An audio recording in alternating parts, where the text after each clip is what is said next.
Salam Bapak Ibu yang dikasihi oleh Tuhan Yesus Kristus. Bertemu kembali dengan saya pada siang hari ini, dan kita akan berbicara mengenai satu topik, yaitu kualitas terbaik dari manusia. Di mana pada saat Tuhan menciptakan manusia, kita lihat di dalam Kejadian pasal 1 ayat yang ke-25, di situ dikatakan bahwa Tuhan menciptakan segala sesuatu itu baik.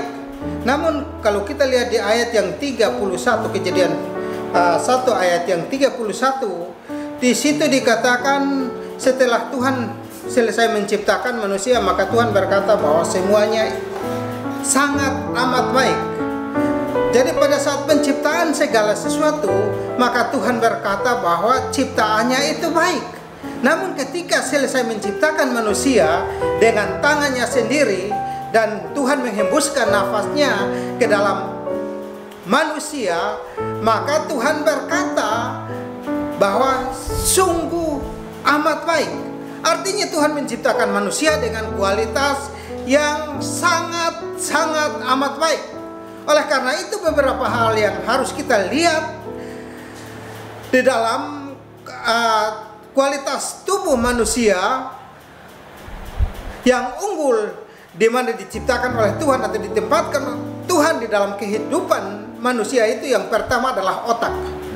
Ya, otak itu merupakan komputer yang paling hebat di dunia sekarang ini, adalah otak manusia.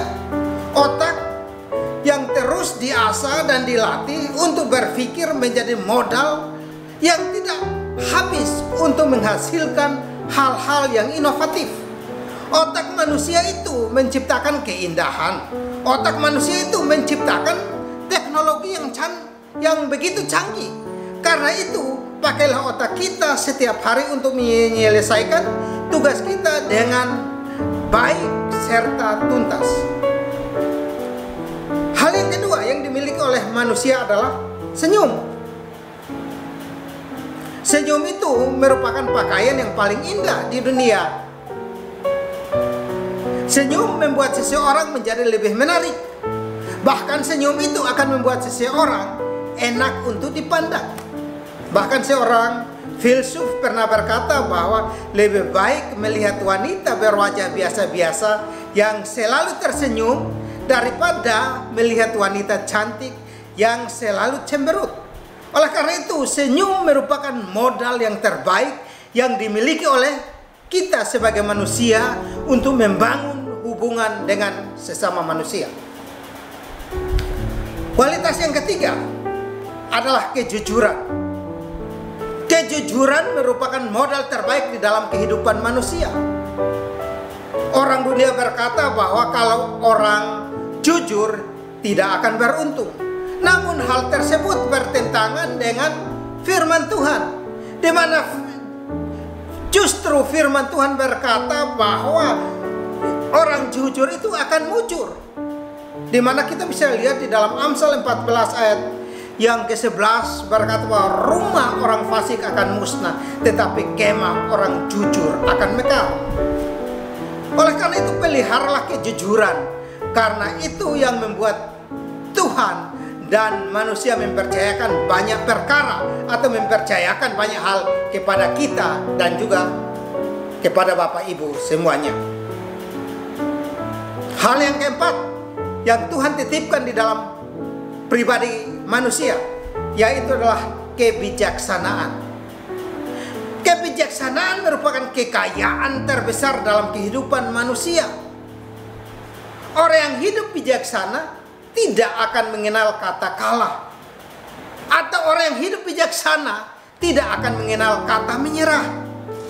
Karena ia akan selalu menemukan banyak cara. Atau dia akan selalu menemukan hal-hal yang baru. Sebagaimana Amsal 20 ayat 18 berkata, rancangan terlaksana oleh pertimbangan. Sebab itu peganglah dengan siasat. Jadilah orang yang cerdik dan tulus, maka kita akan beruntung di dalam segala hal.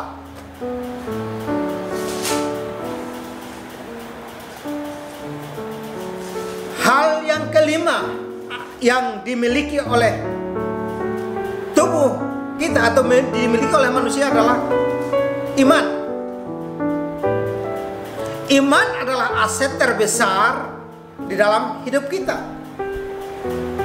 Iman itu percaya merupakan kekayaan yang tidak dapat digantikan dengan apapun juga. Karena iman menuntun seseorang kepada jalan keselamatan. Hati yang beriman bahwa Yesus Kristus adalah juru selamat menjadikan kita selamat.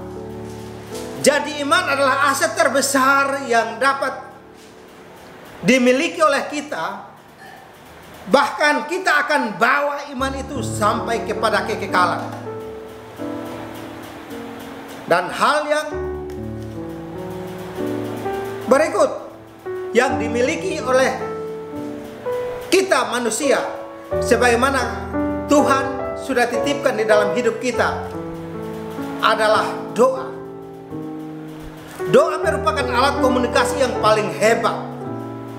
Kita bisa dapat membeli alat komunikasi yang canggih, atau kita juga bisa dapat membeli alat komunikasi yang harganya mahal, yang sekarang dipakai oleh setiap orang untuk bisa berhubungan dengan kenalan itu, baik itu di benua Amerika, di benua Eropa, di benua Afrika, di Australia, dan negara-negara lain.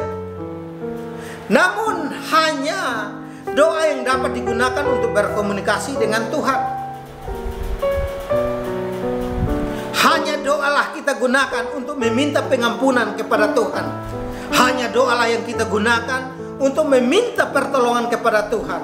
Bahkan lewat doa-doa yang kita panjatkan, maka kita akan menikmati berkat-berkat Tuhan. Doa adalah alat komunikasi yang tidak membutuhkan dana. Tetapi doa itu penuh dengan daya. Karena itu janganlah jemu-jemu untuk berdoa. Berdoalah senantiasa. Bahkan sebagaimana Rasul Paulus katakan, tetaplah berdoa. Entah itu di dalam keadaan baik, di dalam keadaan tidak baik, harus kita tetap berdoa. Ketika kita menyadari akan hal ini, maka kita harus memakai segala keunggulan yang kita miliki secara efektif untuk perkara-perkara yang berguna dan membangun sesuatu dengan yang lain.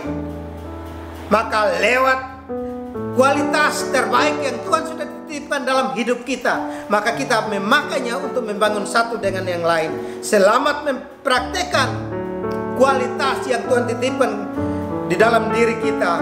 Tuhan Yesus memberkati kita. Amin.